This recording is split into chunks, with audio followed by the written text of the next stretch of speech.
لك الحمد كما ينبغي لجلال وجهك ولعظيم سلطانك. أشهد أن لا إله إلا الله وحده لا شريك له، وأشهد أن محمدا عبده ورسوله. والصلاة والسلام على عبده ورسوله وعلى آله وأصحابه ومن سلك طريقه ومن سلك سبيله واهتدى بهداه إلى يوم الدين. أما بعد، عباد الله، أوصيكم ونفسي بتقوى الله عز وجل، فإنه قد فاز المتقون. يقول الله تبارك وتعالى في القرآن الكريم: يا أيها الذين آمنوا اتقوا الله حق تقاته ولا تموتن إلا وأنتم مسلمون. وقال عليه أفضل الصلاة وأتم التسليم: اتق الله حيثما كنت وأتبع السيئة الحسنة تمحها وخالق الناس بخلق حسن. Alhamdulillah, mga kaibigan, mga kapatid sa pananampalatayang Islam, tayo ngayon ay nasa dakilang araw. Tandaan ninyo kung anong hangarin, layunin kung bakit mayroong khutbah, sermon sa mga dakilang araw sa Islam, ay upang ang mga kamusliman makapagbigay tayo ng paalala hinggil sa mga katuruan na dapat natin gampanan.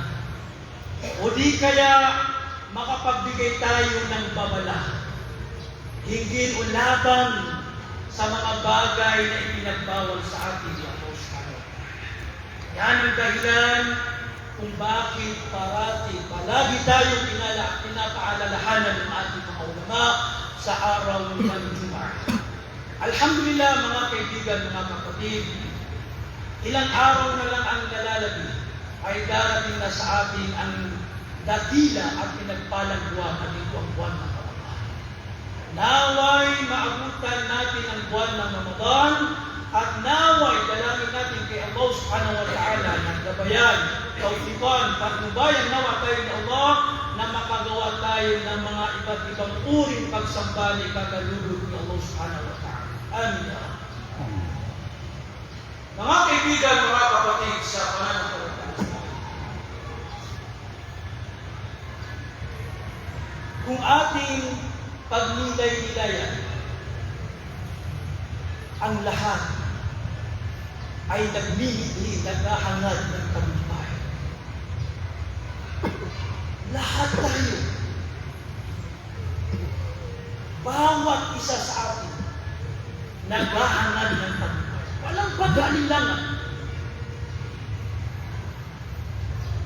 Ang bawat isa sa atin, ating tatanungin, hinahangad, minimitin niya ang tagumpay sa kanyang sarili, sa kanyang mga mahal sa buhay, kaibigan.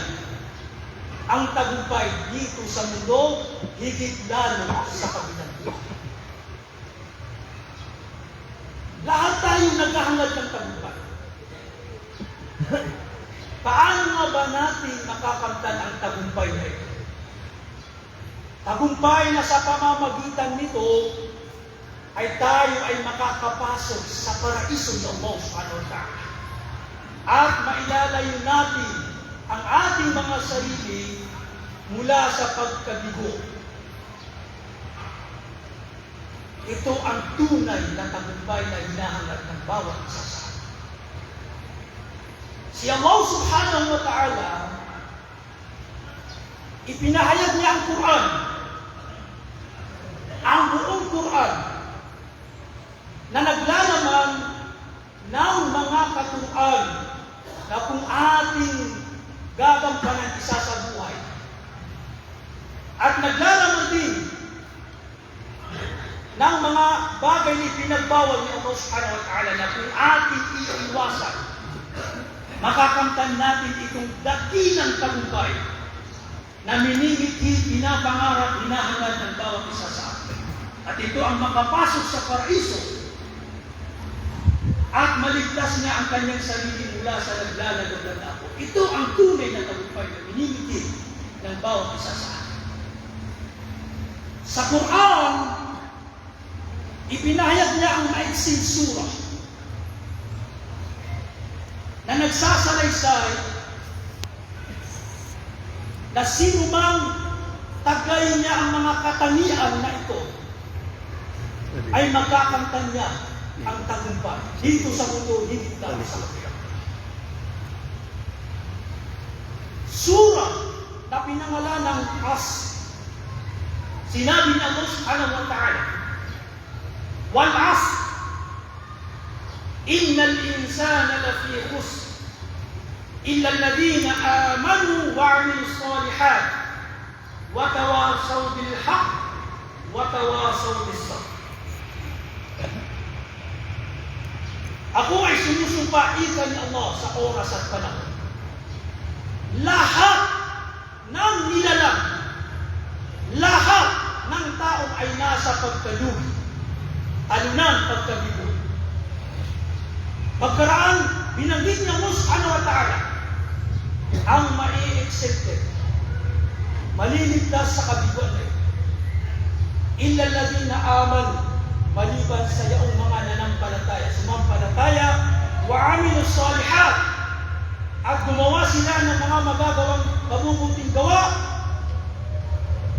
wa tawasaw bil haqq, at nagpayuhan sila sa isa't isa hindi sa katotohanan, wa tawasaw bis sabr, at nagpayuhan sila sa isa't isa hindi sa pagtitimpi o pagsasaka.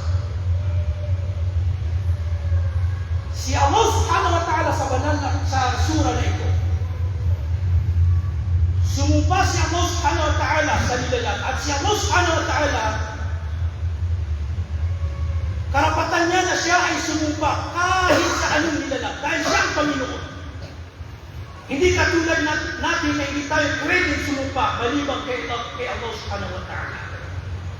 Kapag si Allah subhanahu wa ta'ala sumumpa sa isang bagay o nilalang, nagpapakita, nagpapahiwatig kung gaano kahalaga ang bagay na ito.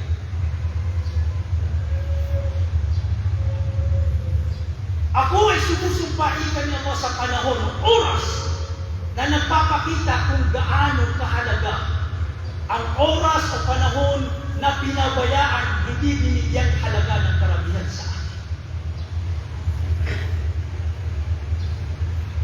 Ni'matani magkunu fihima kathirun minan nas.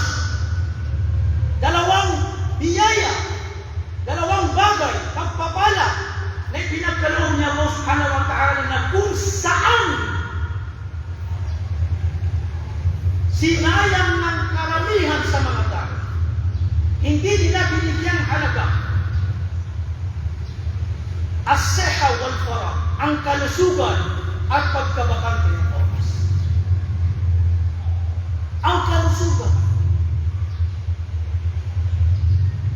Napakaraming panahon, oras, na dumadaan sa atin.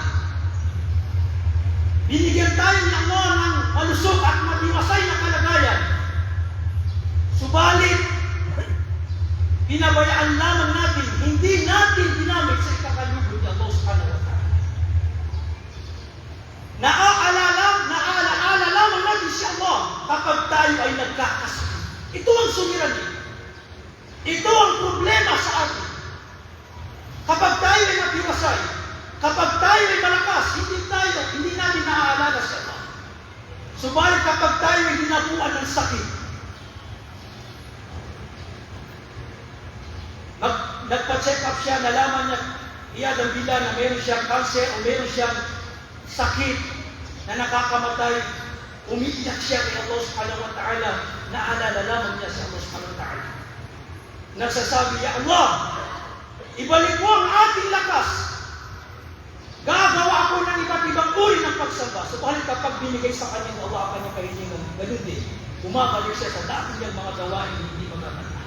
Subhanallah. Tunay ang tao ay walang utang na loob. Wal farag at magkabakante ng oras. Napakaraming oras na dumadaan sa atin, subalit sinasayang natin. Tandaan mo ng oras na dumadaan sa iyo, ito ang ating buhay. Ito ang ating buhay. Kung gamitin natin sa ikakalugod ni Allah subhanahu wa ta'ala, makakamtan natin ang tagumpay. Subalit kung sayangin natin, hindi natin gamitin sa kung anong ikakalugod ni Allah, makakamtan natin ang pagkabigo, pagsisisi. Dito pa lang sa mundo o sa ating mga libingan, higit na sa kabilang.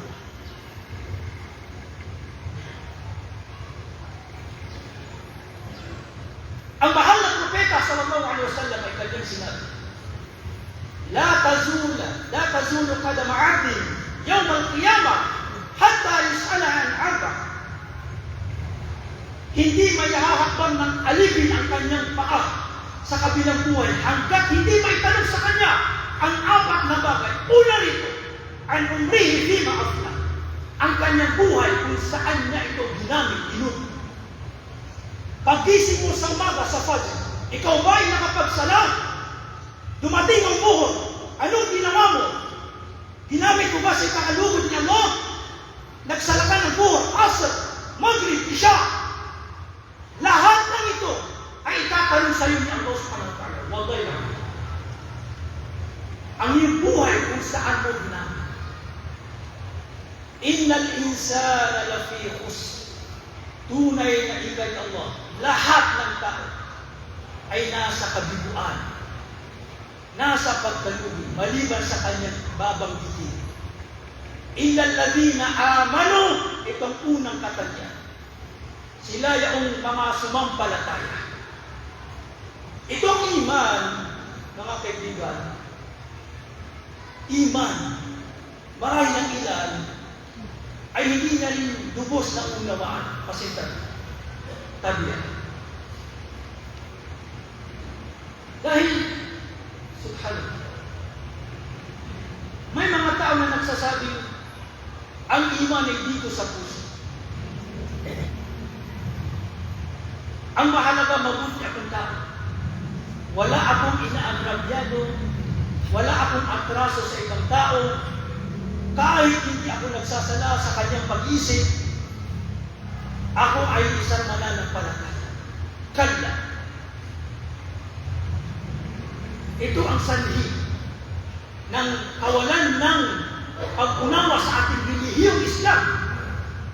Ang iman dapat natin maunawaan. Marahil Muslim o mu'min ka lang sa pangalan. Marahil Muslim, mu'min ka lang dahil pinanganak kang Muslim, subalit sa paningin ni Allah, hindi ka tunay na Muslim. Ang iman, tasdikun bil qalb, wa nutqu bil lisan, wa amalun bil jawarih. Ang iman, sabi ng ating mga ulama, ang maniwala ang puso, ang bigkasin, ihayag ng ating mga dila, at gawin ng ating mga pisikal o panlabas na gawain. Yan ang iman. Kung inaangkin mong Muslim ka, subalit hindi ka nagsasala, hindi ka Muslim sa paningin ni Allah. Kahit wala kang inaagrabyadong tao, kahit dalisay, malinis ang iyong puso sa ibang tao, subalit ang lubos, higit mong inaagrabyado ay si Allah subhanahu wa ta'ala. Sabi ni Sheikh Al-Qayyim, yung mga taong nagsasabi ng ganyan, kung tunay na malinis ang inyong mga puso, kung tunay na dalisay ang inyong puso, makikita ito sa inyong gawain. Dapat kang nagsasala dahil si Allah subhanahu wa ta'ala ang higit natin pakikitunguhan ng mabuti. Mabuti ka sa ibang tao, subalit kay Allah hindi ka mabuti. Si Allah subhanahu wa ta'ala ang lubos natin pakikitunguhan ng mabuti. Ang lubos na dapat malinis kay Allah subhanahu wa ta'ala ang ating mga puso.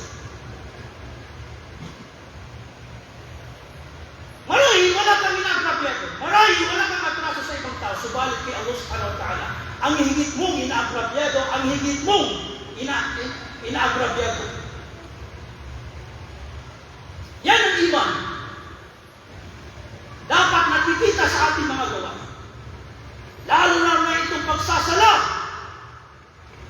Napakapanganib. Mantakin nyo, may mga ulama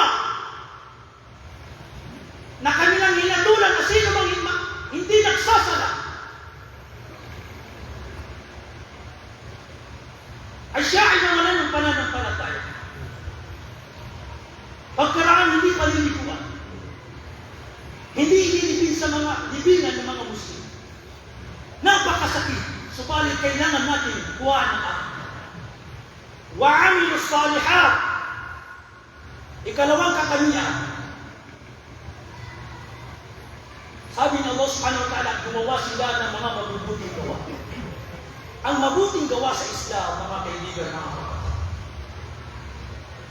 Dalawang kondisyon, alam natin ito. Upang maging katanggap-tanggap ang ating mga gawa. Al-ikhlas wal-mutabah. Ang pagiging dalisay, sabihin sincerity na gagawin ng gawain, alang-alang para lamang kay Allah subhanahu wa ta'ala. Ikalawa, al-mutabah. Dapat ang ating mga gawain umalinsunod sa sunan ng mahal na propeta sallallahu alaihi wasallam. Ang nakakalungkot ngayon sa ating panahon, may mga ilang taong nangangaral mula sa mga lihis na grupo. Sinasabi nila, puro kayo bid'ah, puro kayo bid'ah. Kapatid, unawain mo ang lilihim sila. Unawain mo ang lilihim sila.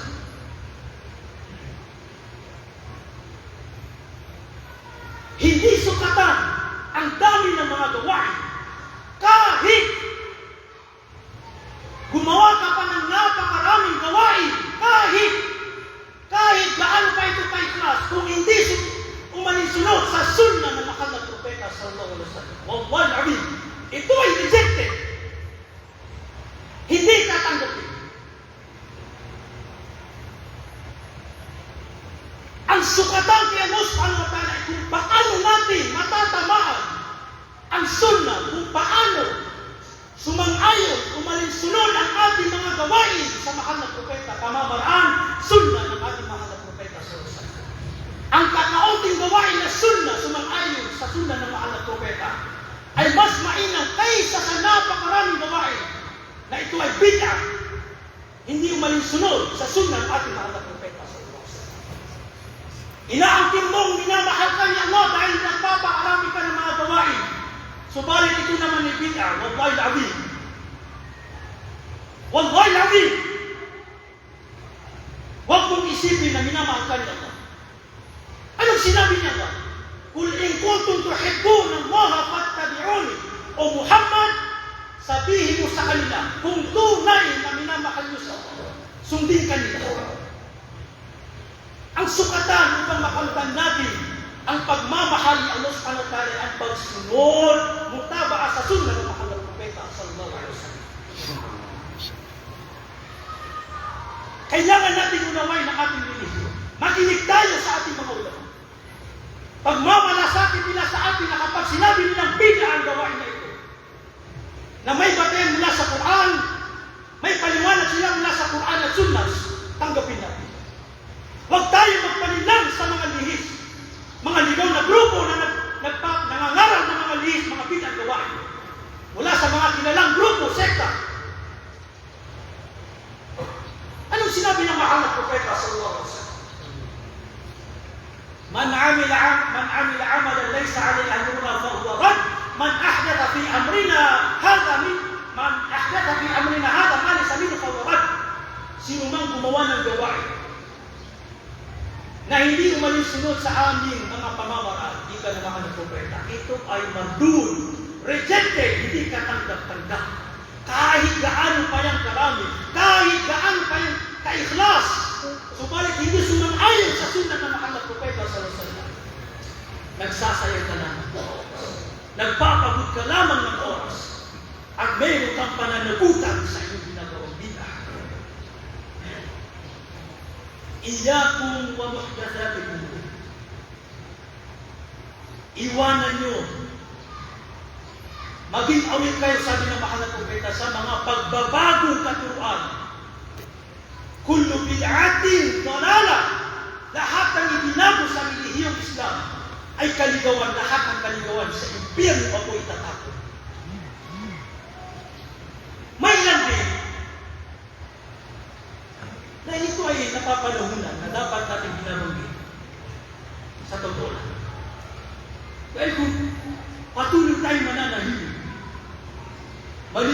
maliligaw ang ating mga kamuslima. Kung hindi natin ipapahayag ang katotohanan, wala tayong pride sa atin. Dapat natin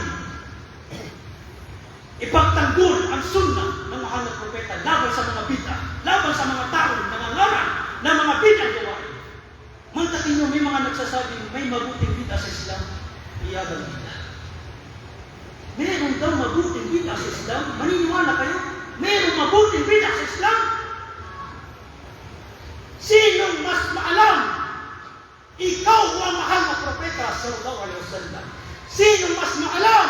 Ikaw o ang mga salafus salih, ang mga sahaba, mga tabi'un? Anong sinabi ng mahal na propeta? Meron bang mabuting bid'a? Anong sinabi ng mahal na propeta? Kullu bid'atin dalalah. Lahat ng bid'a sa Islam, sa relihiyon, ay kaligawan. Sino maalam? Ikaw ang mahal na propeta. At lahat ng kaligawan sa impyerno ako itatapon. Si Ibn Mas'ud radhiyallahu anhu, sa kanyang panahon, sa bansang Iraq, may nagsangguni sa kanya na sa isang masjid, gumagawa sila ng kakaiba gawain, mga dhikr na kakaiba, wala sa kamamaraan ng mahal na propeta sallallahu alaihi wasallam. Pinuntahan ni Ibn Mas'ud at nakita niya ang subhanallah. Gumagawa sila ng mga dhikr.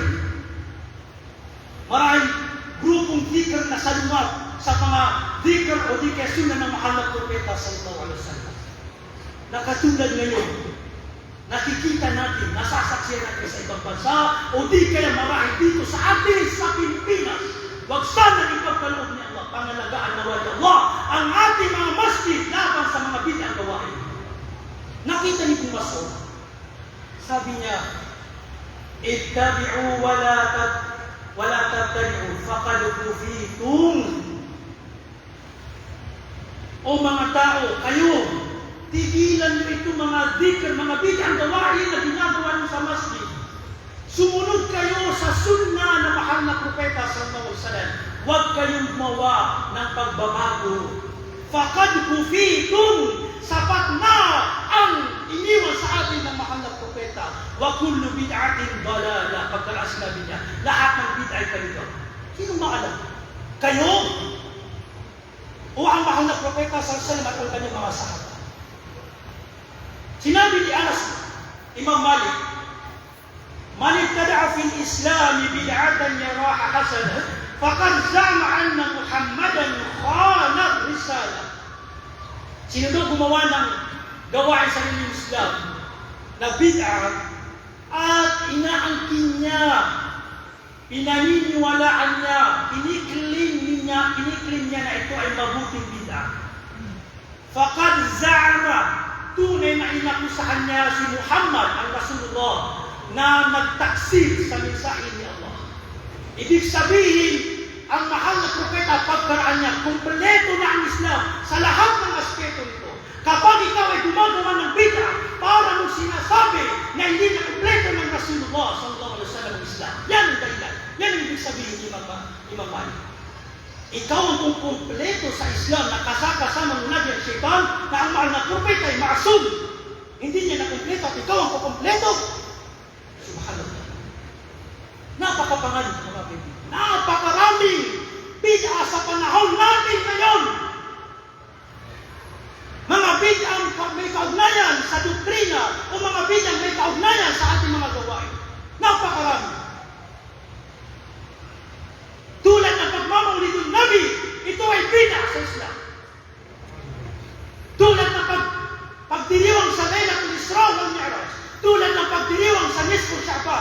tulad ng pagbabasa sa mga libingan, tulad ng pagtatawason, paghingi ng pamamagitan sa mga puntod ng mga libingan, lahat ng ito ay bida. Wala sa katuruan ng relihiyon. Napakapanganib ng paggawa ng bida. Dahil hindi gumagawa nito, marahil hindi nagtatawa. Isa sa panganib, sabi ni Sufyan al-Thawri, Inna bid'a habba ila iblis min al-ma'siyah. Yan al-bid'a la yatabi minha wal ma'siyah yatabi minha. Sabi niya, ang bid'a ay kanais-nais, mas lubos na kanais-nais kay iblis kaysa sa paggawa ng kasalanan. Dahil yung gumagawa ng kasalanan, alam niya na gumagawa siya ng kasalanan ayon sa kanyang pagnanasa kagustuhan. Alam niya na ito'y kasalanan. Subalit, marahil mayroon din panahon na siya ay magtawba. Hihiling kay Allah ng pagbabalik doon. Subalit ang gumagawa ng bid'a, hindi nagtatawa dahil inaangkin sa pag-iisip niya ang kanyang ginagawang gawain ay nagpapalapit kay Allah. Kaya hindi siya nagtatawa. Napakapanganib ang paggawa ng bid'a. Watawasaw bil haqq, pamatlong katangian. Nagpayuhan sila sa isa't isa higil sa katotohanan. Ito na yung al-amal bil ma'ruf wal nahy anil munkar. Sa panahon natin ngayon, marami ang nalilito. Marami ang naguguluhan. Bakit lumabas itong mga iba't ibang uri ng sekta, grupo? Bakit nagbabangayan ang mga ulama, mga ustad sa social media? Bakit? Yung mga kamusliman, mga awam, kakauntian, kaalaman ay naguguluhan na nito. Huwag po tayong malito magbuha. Pag-aralan natin ang ating Islam para hindi tayo nagkakaroon ng kanila. Tandaan natin na propesiya ng mahal na propeta sallallahu alaihi wasallam. Propesiya, ibig sabihin, sinabi na yung ang mahal na propeta sallallahu alaihi wasallam na mangyayari sa umma na ito, na tayo magkakawatak-watak at lilitaw ang mga lihis, mga ligaw na grupo. Propesiya, maging sa pagkaraan ng mahal na propeta, maging sa mga huling panahon ng mga sahaba, mga tabi'in at lumitaw ang mga lihis at mga grupong sekta. Dahil ito ay naunawaan ng propesiya ng mahal na propeta sallallahu alaihi wasallam. Sataftariqu hadhihi al-umma ala 73 firqa kulluha fi an-nar. Mahahati ang umma na ito sa 73 na sekta. Kulluhum fi an-nar. Lahat ay sa impyernong apoy itatapon. Illa wahida. Kila wa ma hiya ya Rasulullah. May nagtanong, sino po ya Rasulullah? Anong grupo yan? Sabi niya, sino man ang tinatahak niya ang aking sunnah, pamamaraan at pamamaraan ng aking mga sahaba. Sila ang nasa katotohanan. Sila ang maliligtas. At ito na ang pinatawag na Ahlus Sunnah wal Jama'ah. Na sinusunod nila ang Quran, sinusunod nila ang sunnah ng mahal na propeta sallallahu alaihi wasallam. Maging aware tayo sa mga sektang lumitaw ngayon, maging dito sa Pilipinas, na nangangaral, nagpapalaganap ng mga doktrina, mga bid'ah gawain na salungat sa Quran at Sunnah ng mahal na propeta sallallahu alaihi wasallam. Kahit inaangkin nila na sila'y nasa katotohanan. Walang tunay na pagkakaisa. Walang tunay na pagkakaisa hanggat hindi tayo nagkakaisa sa tunay at dalisay na akida, doktrina na iniwan sa atin ng mahal na propeta at ng kanyang mga sahaba. Pamada ba'dal haqqi ila tulal, ano sinabi mo? Wala nang susunod pagkaraan ng katotohanan maliban sa isa. Isa lang. Kung gusto nilang magkaisa tayo, itong mga lihis na grupo, manumbalik sila sa Quran at Sunnah, tayo magkakaisa. Dahil nagpapalaganap sila ng mga bid'ah, mga katuruan, mga bid'ah ang doktrina. Dapat natin ihayag, dapat natin sagutin. Para mawala itong pagpapamayan, manumbalik sila sa Quran at Sunnah. Yan lamang ang paraan para tayo magkaisa.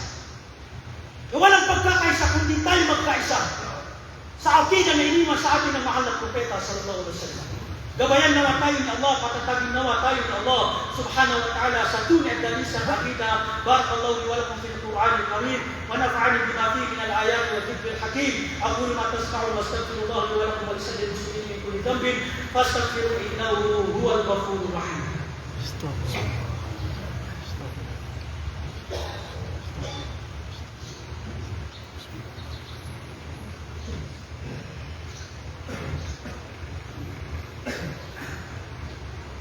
Bismillahirrahmanirrahim. Alhamdulillah rabbil alamin wassalatu wassalamu ala rasulillah amma ba'd.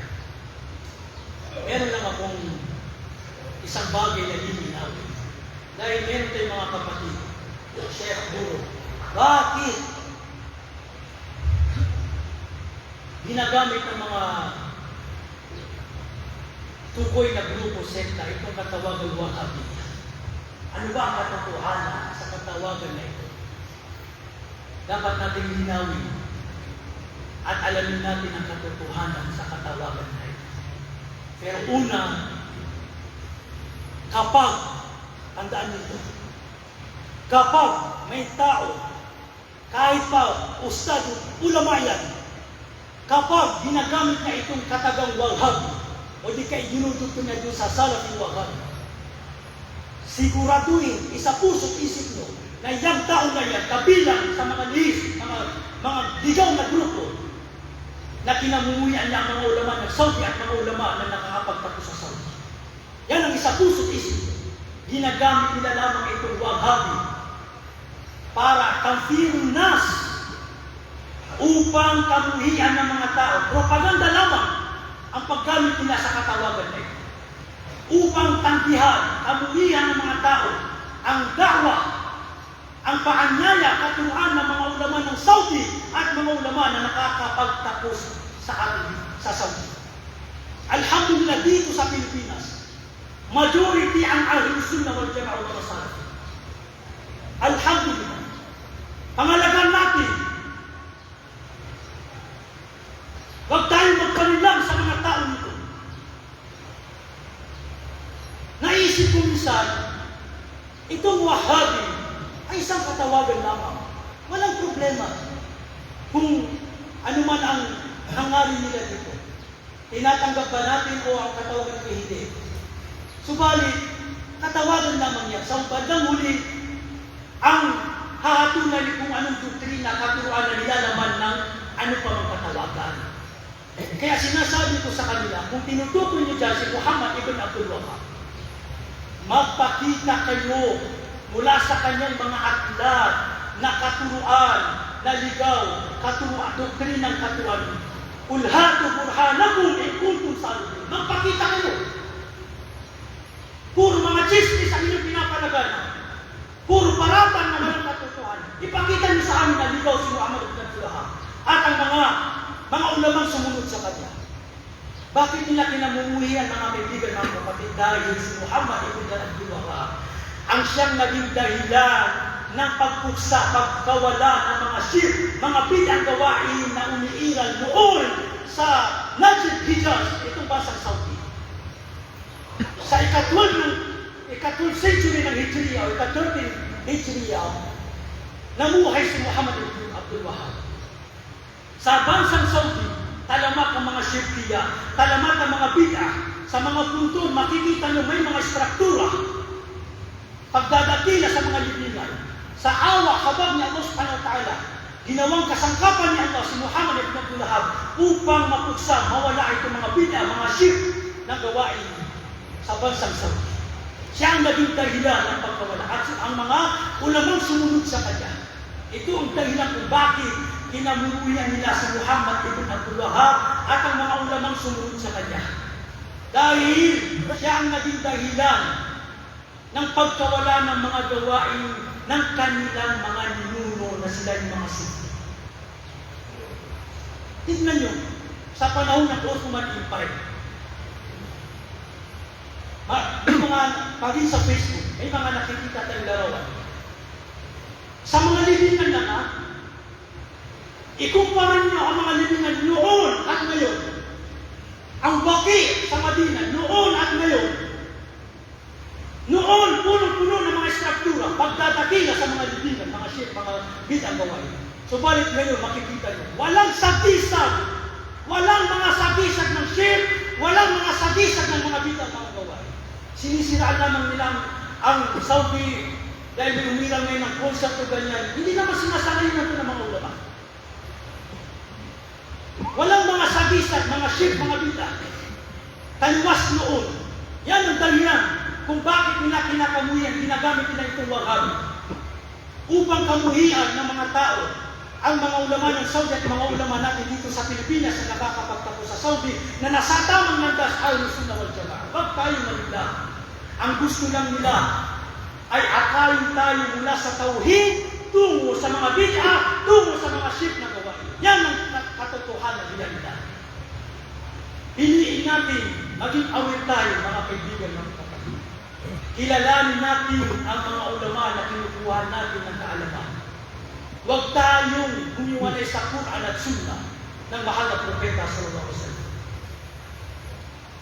Taraktu fikum shay'ain ma in tamassaktum bihima lan tadillu ba'di kitabullah wa sunnah. Iniwan ko sa inyong dalawang bagay. Kung inyong pangahawakan, hindi kayo maliligaw. Ang Quran at ang aking sunnah ng mahal na propeta. Si Ibn Sirin rahimahullah, tandaan niyo na ang kaalaman na inyong kinukuha ay inyong relihiyon. Kaya piliin niyo kung kanino niyo kinukuha ang kaalaman. Gabayan nawa tayo ni Allah subhanahu wa ta'ala. Patatagin nawa tayo ni Allah subhanahu wa ta'ala. Pangalagaan nawa ni Allah subhanahu wa ta'ala ang ating doktrina, ang ating mga gawain laban sa mga ligaw, bid'ang doktrina at mga ligaw, mga bid'ang gawain at pangalagaan nawa ni Allah subhanahu wa ta'ala ang ating mga masjid laban sa mga bid'ang gawain at laban sa mga ngaral na mga lihis at mga ligaw.